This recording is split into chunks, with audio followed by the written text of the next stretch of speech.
ज़्यादातर लोग देखिए आजकल मार्केटिंग टीम बनाए हुए हैं कोचिंग में। ऐसी जो दुर्घटना घटी है, हमारा मानना है कि त्वरित कार्रवाई करके, जल्दी से जल्दी कार्रवाई करके कठोर से कठोर सज़ा देनी चाहिए। मैं सबको यही सलाह देता हूं कि आप बोलिए, अगर आप गलतियां आपसे हुई हैं तो उसको स्वीकार करिए और उसके सुधार के इंतजामात करिए। ऐसी बात नहीं है कि हम गलती ना मानें। अगर आपको एक बार सेल्फ स्टडी करना आ गया, चीज़ों को समझ के सीखना आ गया, तो फिर आपको कोई सक्सेस तक जाने में नहीं रोक सकता। आज 2 दशक से भी ज़्यादा हो रहे हैं मैं एक शिक्षक के तौर पर पढ़ाते आ रहा हूँ और मशहूर भी रहा। 2008 में जब डिस्कवरी चैनल मेरे जीवन पर फिल्म बनाई, कई बार टाइम मैगजीन ने दी बेस्ट ऑफ एशिया 2010 में किया। उस जमाने से आज तक फिल्म रिलीज हुई और बहुत सारी उपलब्धियां की। हमारे बच्चे पढ़ के बाहर गए, बड़े बड़े जगह पर, बड़े बड़े देश में, यहाँ भी IAS IPS बने, बड़े बड़े जगहों पर भी बड़े बड़े पोजीशन पर गए।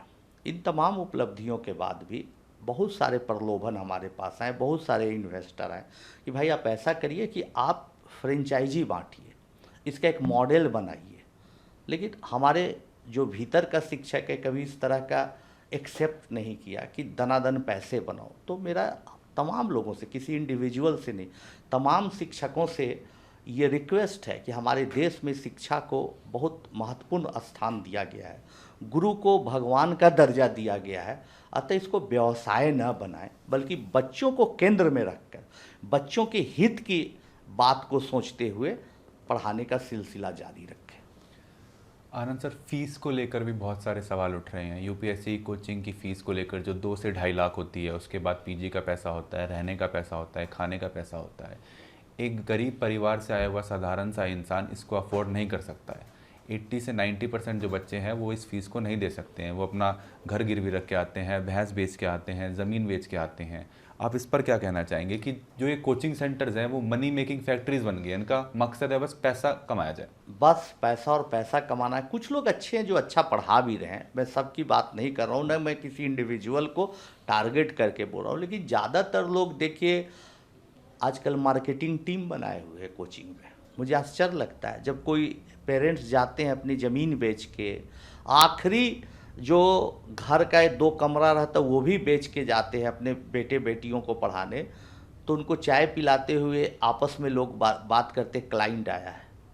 तो अब तो बेचारा छात्र छात्राएं क्लाइंट बन गए हैं। मार्केटिंग टीम काम करती है, न्यूज़ एजेंसी एडवर्टीज़मेंट वाली जो होती है इसके लिए काम करती है। तो ये सब चीज़ें बहुत विकृत रूप धारण कर ली हैं।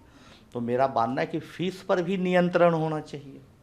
इसके लिए भी सरकार को एक कोचिंग एक्ट बनाना चाहिए, और पुराने भी कई कोचिंग एक्ट हैं हमारे देश में, स्टेट गवर्नमेंट के भी है, लेकिन इसको रिवाइज करना चाहिए।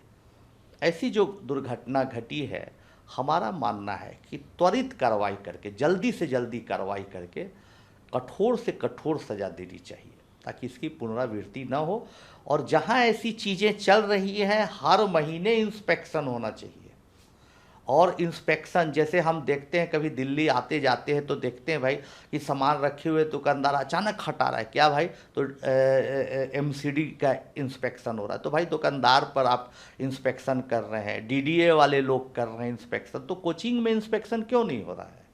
वहाँ भी महीने पर, 15 दिन पर, कभी भी औचक इंस्पेक्शन होते रहना चाहिए। सर, दिल्ली के 2-3 फेमस टीचर्स हैं, वो बच्चों के निशाने पे आ गए हैं। बच्चे उनके खिलाफ मोर्चा कर रहे हैं, प्रोटेस्ट कर रहे हैं कि वो हमारा साथ नहीं दे रहे हैं, बोल नहीं रहे हैं। आपको क्या लगता है कि जो फेमस टीचर्स हैं, जो यूपीएससी के टीचर्स हैं, उनको पहले ही इस जो विवाद हुआ पूरा यूपीएससी में 3 बच्चों की जाने की, उससे पहले ही उन्हें सेफ्टी को लेके बोलना चाहिए था? नहीं, पहले भी बोलना चाहिए और अभी भी बोलना चाहिए, बाद में भी बोलना चाहिए। बतौर शिक्षक जब आपने मुझे आमंत्रित किया बोलने के लिए, तो मेरा धर्म बनता है कि बोला जाए, लोगों से रिक्वेस्ट किया जाए।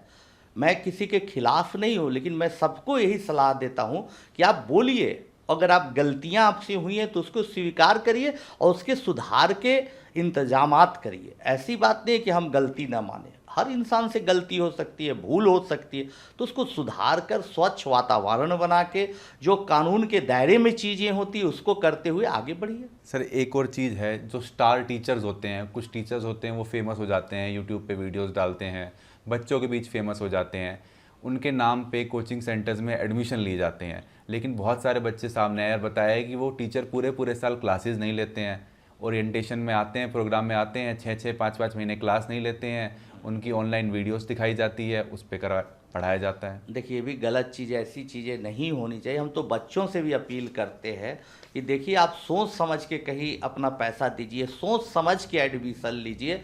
और कोई ज़रूरी नहीं है कि जो टीचर चाहे आनंद कुमार हो या कोई भी हो, जिनका नाम हो गया है, जिनको लोग जान रहे, वही अच्छा पढ़ाए। अच्छे शिक्षक तो कहाँ छिपे मिलेंगे पता नहीं, तो आप नाम पर नहीं जाइए, कौन कितना किसका रिजल्ट इस पर भी नहीं जाइए, किसका कंटेंट ताकतवर है, किस टीचर को समझाने की कलाकारी है, किससे आप कनेक्ट कर पाते हैं। ऐसे छोटी छोटी जगहों पर भी बहुत अच्छे अच्छे पढ़े और विद्वान टीचर है, तो उनको सेलेक्ट करिए। कोई ज़रूरी नहीं है कि नामी जहाँ बनिया है वैसी दुकान पर आप भाग रहे हैं। हर दुकान पर भी अच्छी चीज़ मिल सकती है, इसको खोजिए, अपने विवेक का इस्तेमाल करिए। हवा के झोंके में मत चलिए कि जहाँ भीड़ जा रही है ना, वहाँ पर भीड़ में धक्के खाते हुए पहुँच रहे। नहीं, अपना विवेक रखिए। आप कंटेंट है, कोई भी अच्छा पढ़ा सकते हैं टीचर, जो अच्छा पढ़ा सकते हैं उनको तलाशिए, खोजिए, दिमाग लगाइए। और हम तो कहेंगे कि सेल्फ स्टडी पर सबसे ज़्यादा यकीन रखिए। अगर आपको एक बार सेल्फ स्टडी करना आ गया, चीज़ों को समझ के सीखना आ गया, तो फिर आपको कोई सक्सेस तक जाने में नहीं रोक सकता है।